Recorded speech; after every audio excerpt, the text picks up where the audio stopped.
right, everybody. Welcome back to the Horn Takes podcast. This is episode 3.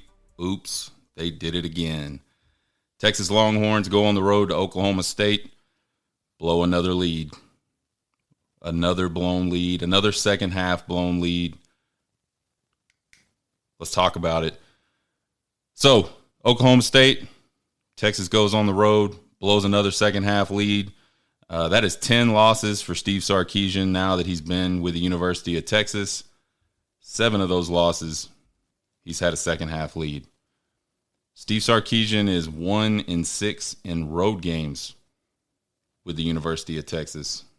It's going to be real tough to win a Big 12 championship or a national championship when you can't go on the road and win games and you can't protect leads late in games. All right, so let's get into it. Oklahoma State recap. This one's real simple to me. It breaks down like this. First of all, we got to talk about this officiating in college football, and I'm going to use this game as an example simply because this was really the only college football game I got to watch all weekend. 14 penalties to none. That's got to be statistically impossible. And a lot of people will call me a homer. A lot of people will say, well, typical Texas fan griping about the officials. That's not what I'm trying to do. I think if you continue to listen to the podcast and see my videos on TikTok, that you'll see that I'm pretty much just anti-official. It doesn't matter which team is getting screwed. I'm just sick and tired of teams getting screwed. So let's talk about it. Oh, and the other thing, I'm not even saying that Texas didn't commit 14 penalties. They may very well have committed 4. I guarantee you they committed more penalties than 14 penalties. But you know what also happened? If Texas committed 14 penalties, if you're scrutinizing a game so closely that you're going to call 14 penalties, and look, I realize some of these penalties were pre-snap penalties. Those are obvious, right? Offsides, false starts, things like that. That didn't account for all 14 of those penalties called against the University of Texas. There was some pretty ticky-tack pass interference. I thought the holding call late in the game was pretty egregious. That literally happens every single play. He had his hands inside the shoulders. It was basically a pancake block. It's like what every offensive line coach on the planet wants his offensive lineman to do, and he gets called for a holding call. So if you're calling a game that close, there's no way possible that the other team could have 0 penalties. People are going to say, well, Oklahoma State did have 2 penalties. One of them Texas declined and one of them offset. Okay, they had 2 penalties, 14-2. So that is pretty ridiculous. And again, there was probably other games this weekend where that type of officiating was the case. I'm just sick and tired of seeing officiating sort of be the determining factor in football games. If you look at this game, you look at the stats, you look at, all the stats for this game, it was a pretty even game. Both teams had over 500 yards of offense. The time of possession was pretty similar. The points were obviously pretty similar. Turnovers were very similar. If you count the punt, the fumble punt, the botch punt, whatever you call it, against Oklahoma State early in the game, the difference really was 14 penalties to none. We got to fix that. I'm sick of it. Like somebody in the NCAA or whoever hires these officials has got to do a better job of making sure these games are called better. Now, I wanted to throw the official thing in there just because I hate officials. I don't know. I'm not going to say that's the reason Texas lost the game, but I think it's just bad for football. It's bad for the sport when you've got one team with 14 penalties and another team with 0. Got to fix it. Here's really what happened during this game. It's real simple. Texas had a slow start. Quinn Ewers threw an interception, like right off the bat again. Really ugly. And by the way, Quinn Ewers was pretty awful all day long. And I don't know how true this is. I heard he got his hand slammed in a door earlier this week or earlier last week. And I think they had to remove an entire fingernail from his forefinger, which is a very important finger in gripping and throwing a football. So I imagine there was some sort of there had to be some pain there. I don't know if that accounts for it. I have no idea. I'm just pointing that out. It's what I heard. It doesn't matter. If your quarterback's hurt, you shouldn't throw the ball 49 times. Then what we saw out of Texas was basically a massive offensive response to the slow start. 21 points in 15 minutes, and then 10 points in 5 minutes at the end of the second quarter to score 31 points in one half.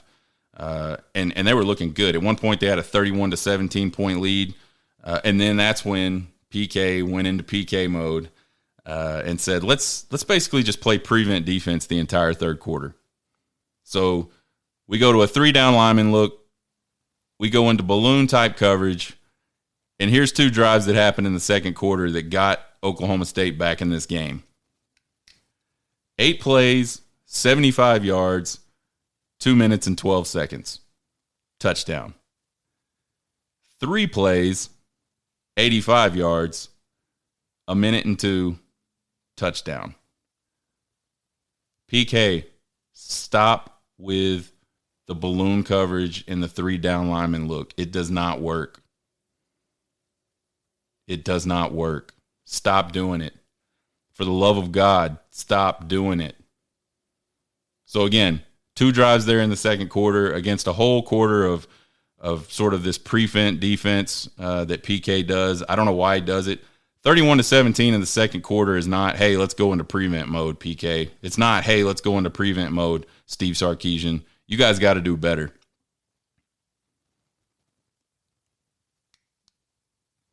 And then the game is summed up by point 4, which is a complete second half meltdown offensively for Texas. 3 points. I thought the defense did a pretty good job in the second half. They got a lot of stops early on in the second half, and the offense just couldn't do anything. And we'll talk a little bit more about that later. If you listen to the podcast last week, you heard me talk about, how do we beat Oklahoma State? How can Texas go on the road and beat an Oklahoma State team that's ranked 11th? Is having a really good season so far. How do we do that? And so the first thing we talked about was running the football, power running the football. And I thought Texas came out early in the game, especially that second quarter, late stages of the first quarter and through the second quarter, and said, hey, we're going to run the football. And they did, and they got a lot of yards, and they busted off some big runs. It was exactly what I wanted to see. It's exactly what all Texas fans should want to see. And then they went into the second half and just basically stopped. So I don't know if you can count that as a check for them. They started to do it. They came in with that game plan, and then they just completely got away from it with the lead.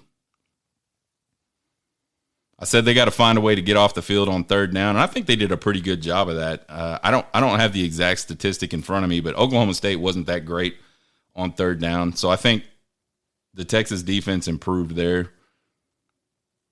Pressure Spencer Sanders, meaning we got to blitz this guy. We absolutely did not do that. If you look at the success that Oklahoma State was able to have offensively, it all came against this 3-down lineman look with this balloon coverage behind it, and Spencer Sanders absolutely took advantage of it exactly the way I figured he would take advantage of Texas.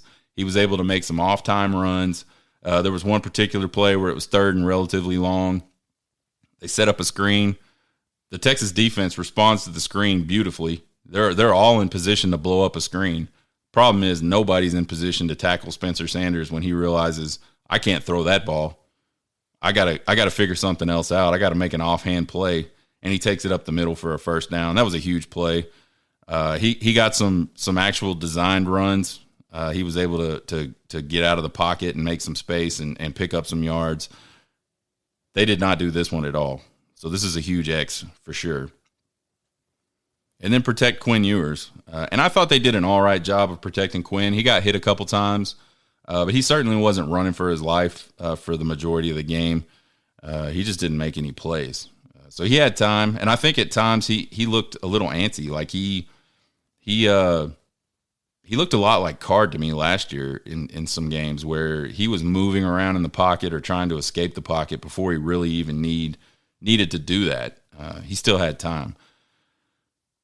So I think really Texas did 3 of the 4 things well enough to win that game that we talked about last week in the podcast. But I think the thing that they didn't do really got them in this game. They just could not find a way to get any pressure on Sanders, and he was able to light them up. They didn't get any pressure, and they didn't cover anybody. And when they did cover people, they got pass interference penalties. Some of them were legit. Some of them were not. I guess that's the way football go. All that being said, if you look at this game, to me, this was Sark's worst loss yet at the University of Texas. Oklahoma State was banged up going into this game. I saw a tweet on Friday, I believe, that was almost 2 scrolls long on a phone of people that were out for this game from Oklahoma State. They were missing wide receivers. They were missing defensive backs. They were missing offensive linemen, defensive linemen. They were not in a position to be able to perform and win a football game from a head count perspective, from a health perspective. But they did it, right? Sark has his guy at QB. We can't look back at last year and say, yeah, Casey Thompson is just not Sark's guy, or Hudson Card is just not Sark's guy. We can't do that this year because he has his guy. He went out and got Quinn Ewers in the transfer portal, brought him in. He won the job. He's stuck with him. That's his guy. But yet he can't go on the road with his guy and do better than 19 for 49.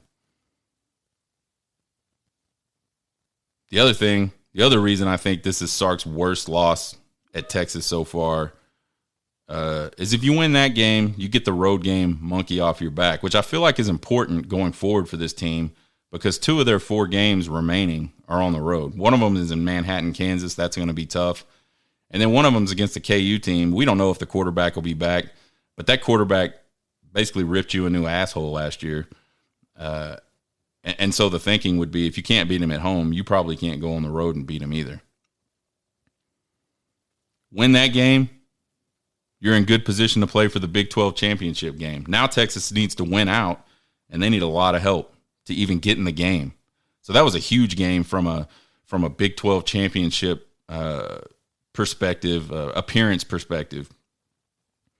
And then beat a ranked team. Oklahoma State was ranked 11th. I don't know if they're the 11th team in the country, but they're ranked 11th.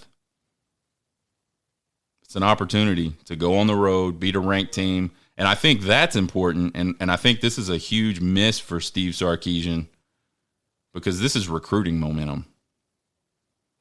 You have to be able to beat good teams to keep recruiting momentum. Watch what's about to happen in Texas A&M. They're about to start losing a lot of players. I think they're going to lose players out of this class, and I think they're going to lose players in the portal. It's because they can't win. Now, we talked about what Texas did bad, or we talked about kind of how that game went. Talked about how this was Sark's worst loss at the University of Texas. Now I've got just a whole lot of Sark criticism. And I like Steve Sarkisian. I think Steve Sarkisian is a great offensive mind. I think Steve Sarkisian is very even-keeled. I think Steve Sarkisian has learned under 2 of the best head coaches in college football, Pete Carroll, Nick Saban. I think Steve Sarkisian says all the right things about building a culture. What I don't think Steve Sarkisian does is do any of those things. I think he talks about them in press conferences, but I don't think any of that is actually put into action. And if it is put into action, he's just not doing a good job because it's not happening. So here we go. Here's some criticisms of Steve Sarkisian. These aren't new criticisms, but these were definitely evident in the game on Saturday. They were definitely evident in games last year. I don't think Steve Sarkisian has a good feel for the game. I think Steve Sarkisian is great at planning. He's great at building a game plan. He's great at understanding where defenses are weak and being able to attack them. But he has no feel for the game. Perfect example of this is the first drive of the third quarter. Your defense goes out, gets a stop. You get the ball in really good field position. First play is a run. You get 5 yards on a run. What do? 2 straight pass plays. No first down. You punt the ball. Thinking about the running game, between Bijan and Roschon, they had 29 carries in that game. 17 of those were in the first half. Only 12 of those were in the second half, with a lead. And a quarterback that supposedly has a bad finger, bad hand, some sort of injury with his throwing hand. Why? Why, if you want to be a running team, are you not running the football in a game in the second half where you have the lead and you had some success? Now, it wasn't as successful as it was in the first half. There wasn't any long runs in the second half. But that's because Oklahoma State sold out to stop the run, like any team would do that got hammered the way they did in the run game in the first half. That doesn't mean you throw it in the trash. Doesn't mean you turn into 2000 Texas Tech.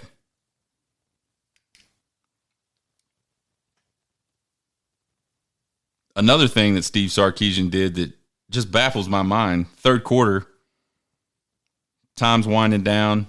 We pick up a really nice gain on first down. I think it's 2nd and 2. There's like 12 seconds on the clock in the third quarter. Instead of just letting the clock run out, regrouping, realizing, hey, this could be a really important drive, as any drive is in the second half of a game where it's tight, where you've let another lead erode, right? Instead of doing that and picking a great play and making sure all his team is on the same page, he rushes them to the line, and they get a procedure penalty.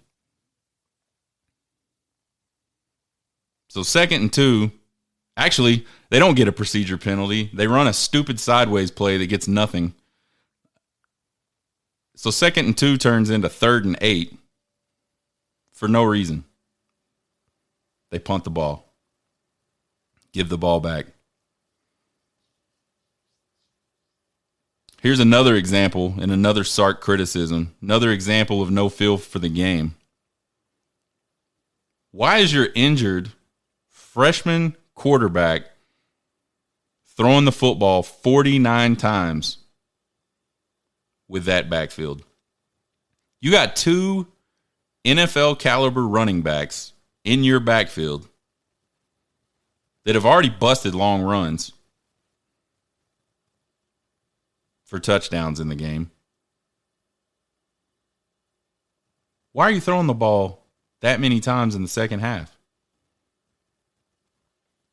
Again, I know Oklahoma State said at halftime, we've got to figure out a way to stop this. We can't continue to let them eat up eat up yards in the ground game like that. We can't do that. I understand that. But you don't stop doing it. You got to be consistent. Let those guys eat. They just showed you in the first half that they're perfectly capable of, if all the blocking is good, you got the right call on in the run game, that they can take it to the house. Just because they haven't taken it to the house yet in the third quarter doesn't mean you stop doing it. In fact, what it should mean is I keep doing it. You know why? Because the more times I do it, the more likelihood we have one of those plays where the blocking is perfect. I catch them in the right defense. We got the right run play on, and one of these guys takes it to the house. This guy with a lead will not just run the football. I remember, and I don't remember which year it was. It was 2008. It was in Jamal Charles' era. There were 2 games in a row where they were down big to Oklahoma State and Nebraska. And they just kept handing Jamal Charles the rock. And in both of those games, I'm pretty sure he went over 200 yards in the second half, scored multiple touchdowns in those games, and they won those games.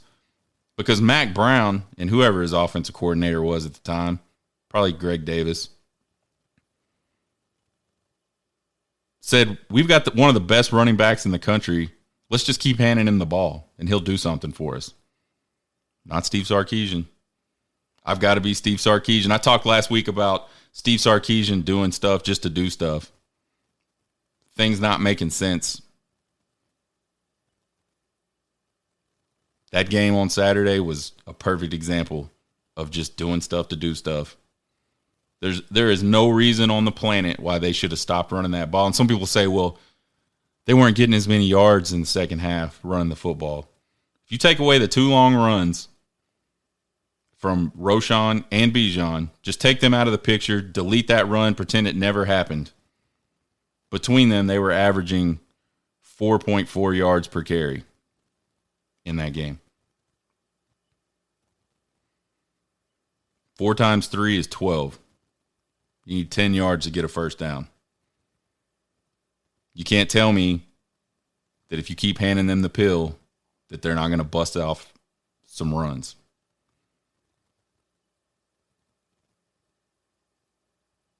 We talked about it earlier. Steve Sarkisian is 1-6 on the road. Excuse me. He's 1-6 against ranked teams. His one win over a ranked team was the University of Louisiana last year, opening game. To his credit, they throttled him. And I don't remember how that team ended up. I remember the year before they were a 12-win team. And I think they brought most of that team back. So you got to give him credit for the win. But there's also a lot of criticism for those losses. 6 times. Can't win the Big 12. Can't win a national championship. Can't keep recruiting momentum. If you can't beat ranked teams.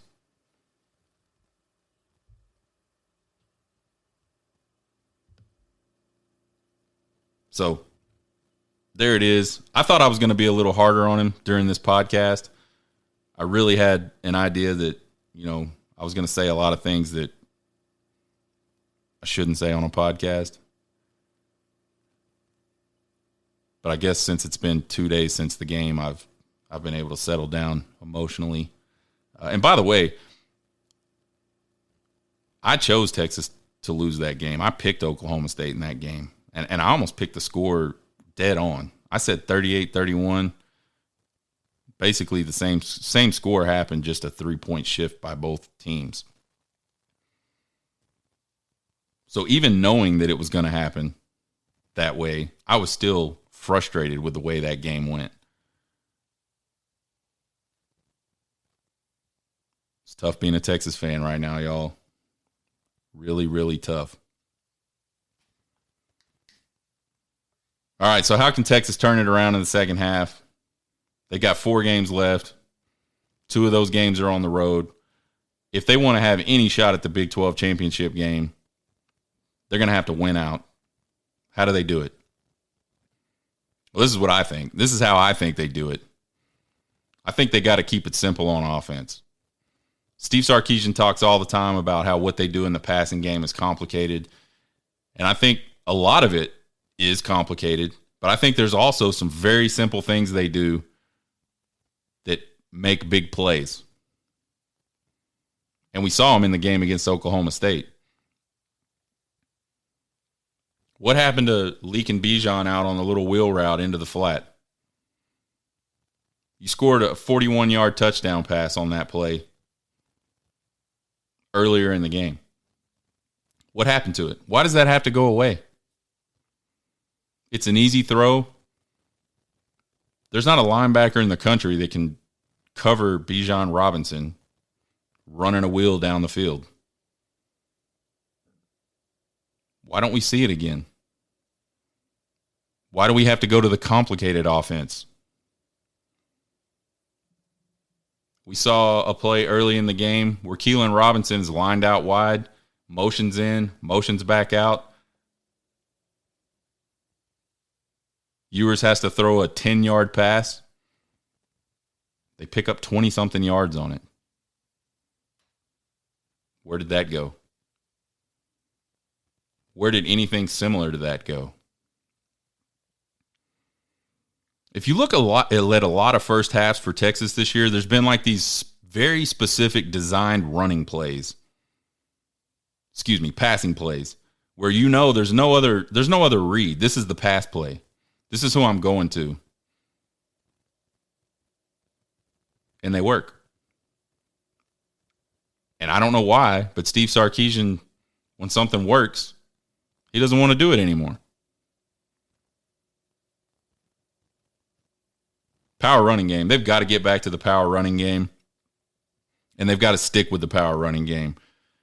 And if in the second half the defense adjusts and they say we're going to try to stop this and they do a relatively good job of stopping it, that doesn't mean you need to stop running the football. You said when you came to Texas you wanted to be a running football team. That's what you were.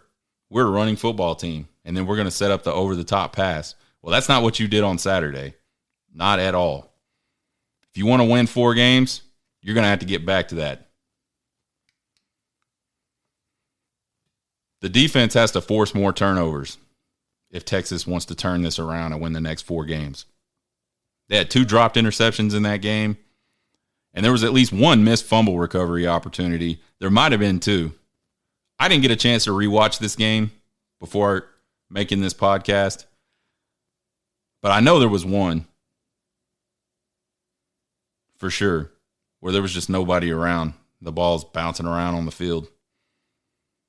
The dropped interceptions, they've got to figure that out. They had guys in position in the secondary a lot of times. They got hands on balls. One of them, I think, gets taken to the house if he comes down with the ball. But instead, we drop them. Don't get the offense back on the field. So if you want to win the next 4 games, Texas, you guys got to figure out a way to force some more turnovers. Quit relying on the QB to win the game. I know Quinn Ewers is talented.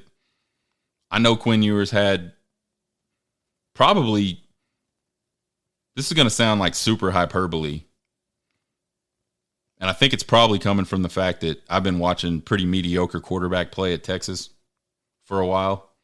And I'm talking about specifically in the passing game. I think Sam Ehlinger was a great leader, a great overall quarterback type. He did a lot of great things, but in the passing game, he wasn't just nails, right? You look at the first quarter against Alabama, and not even the whole first quarter, but just part of that first quarter that Quinn Ewers got to play. He absolutely lit Alabama up. He was dropping dimes. He was throwing 25-yard out routes like perfect on time to guys that were covered. He stood in the pocket, took hits, delivered the ball perfectly. I get it. He is very talented. He's still a freshman, redshirt freshman. He's played, if you don't count the snaps he got at Ohio State, which I'm not going to because he turned around and gave somebody the ball on those snaps, he's only played 4 games since he was a junior in high school. You cannot put that kind of pressure on him to win. And I know that's the other thing. Quinn Ewers doesn't get rattled. And I agree with that. I don't think he does. But you can't ask him to throw the ball 49 times on the road and expect to win the football game. Especially when he's not. Now, if he completed 30 of those passes, okay. There was no evidence leading into the second half of that game that Quinn Ewers was your guy to win that game. Let your NFL caliber backfield, let those guys go win you games. and Quinn will get his. If you keep running the ball and running the ball and running the ball, you're going to get a chance to hit those passes downfield. You're going to get people crowding into the box, and a lot of that stuff that's short to the outside is going to open up. You're going to get a lot of man coverage, and you're going to be able to slip running backs out and beat people. We heard a lot when Steve Sarkisian got here about all gas, no brakes. If Texas wants to win the next 4 games, Steve Sarkisian is going to have to live all gas, no brakes. He's going to have to stop talking about it. He's going to have to go do it. They're going to have to live it. The coaching staff's going to have to live it. Why in the world, in the first half, even with a 31-17 lead, are you going to 3 down linemen against a quarterback that mobile, back in your secondary 5 to 10 yards off the line of scrimmage, and letting them have all of that short stuff? We already talked earlier in the podcast about those 2 drives in the second quarter for Oklahoma State. They covered massive amounts of yards in almost no time at all. 75 yards in 2 minutes, 85 yards in 1 minute. Why? There were some penalties sprinkled in there. But it's because you were in prevent defense for the entire third quarter. And I know Steve Sarkisian isn't the defensive coach, but he's the head coach. If I'm Steve Sarkisian, I'm telling my defensive coordinator, we're not doing that. Let's get some pressure on this guy. Let's at least make it hard for him.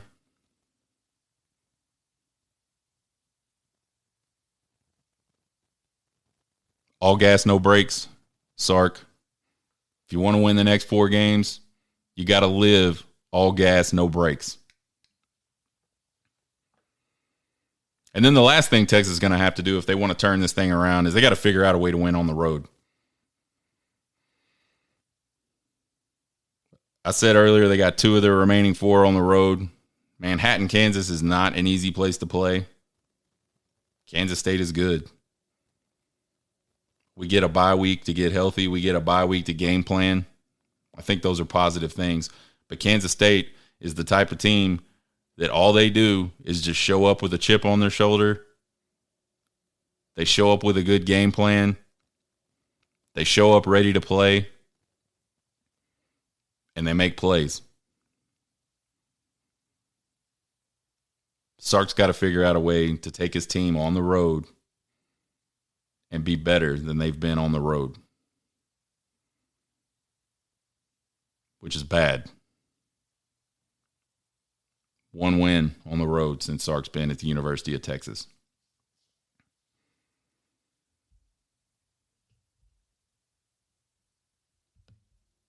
So there it is. That's the game recap. That's what Texas needs to do to go on the road. That's what Texas needs to do to run the table. I appreciate you guys listening today. Tell your friends about it. If you tell 5 people about the podcast, that's a lot of people that'll know about the podcast. So tell your friends that are interested in Texas sports about the podcast. Basketball season's cranking up. We'll talk a little bit about basketball. Once baseball season cranks up, we'll talk a little bit about baseball. I plan to have some special guests on the show that are really good special guests. Talk about things that I don't have any idea about, recruiting. Maybe some specific talking points about particular play on the field that maybe I'm just not as experienced with. You can check out my TikTok, Horn Takes Podcast. Search for Horn Takes Podcast. You'll find TikTok. I do a lot of content there. I do lives. I did a live Saturday night. Pretty cool. Hope you guys have a good one. Thanks for listening.